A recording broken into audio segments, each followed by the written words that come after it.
Emang ada orang yang takut makan sendirian? Ada, ini orangnya. Dia tuh gak apa-apa kalau pergi kemana-mana sendirian, tapi kalau soal makan, dia tuh harus ada yang nemenin. Halo teman-teman, hari ini Yuki mau jalan pagi minggu dari Simpang 5 langsung ke arah Masjid Raya. Iya, Yuki gak ke Car Free Day, soalnya kalau sendirian ke Car Free Day tuh rasanya kayak pelangak-pelongok banget. Jadinya Yuki ke Belang Padang aja. Terus di Belang Padang Yuki jalannya di rute yang di luarnya itu, jadi gak begitu rame sama pengunjung-pengunjung yang lainnya. Muka Yuki gitu dia kalau lagi lapar, agak songong-songong judes gitu dia. Tapi orang semua memang gitu ya, kalau lagi lapar tuh bad mood, pengennya marah. Tapi kalau udah kenyang nanti bego. Tapi dia baik dan cantik kok. Ini vlog apa sih? Vlog memuji diri sendiri ya. Aku ketemu sama kakek-kakek yang lagi senam sehat gitu. Aku seneng deh ngelihatnya.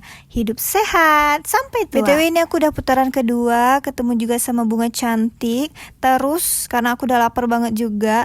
Nah, ini adalah rekomendasi kalau mau hidup sehat. Pagi-pagi itu makan yang beginian. Pokoknya yang rebus-rebusan atau yang kukus-kukusan itu lebih sehat dibanding yang goreng-gorengan. Karena kalau goreng-goreng nanti kita bisa kolesterol, guys. Karena di depan tadi aku bilang kalau makan sendiri nanti bego pelangak-pelongok. Jadi aku di sini makan bareng si ibu-ibu yang lagi makan rebusan-rebusan ini juga. Walaupun aku cuman jadi pendengar ibu-ibu ini bercerita, tapi setidaknya aku ada yang temenin makan. Vlog ini akan berdurasi panjang, guys. Tapi kalau nggak boleh skip, tonton aja aku ya. Siap makan, minum, habis ini Yuki mau ke toko Suryani mau beli topi koper yang ini untuk 17-an besok buat ibu negara di rumah. Karena udah jam 9 barulah aku mau makan. Tapi kita ambil uang dulu, terus kita ke nasi gurih Bu Ros Maiti. Nasi Bu Ros ini terkenal banget, guys, banyak banget peminatnya. Yuki pesan nasi sama ayam rendang. Disinilah puncaknya, guys. Aku nggak pernah makan sendirian di warkop kayak gini, sumpah. Tapi aku harus bisa makan sendiri, mau di warkop mau dimanapun aku harus bisa duduk dan makan sendiri,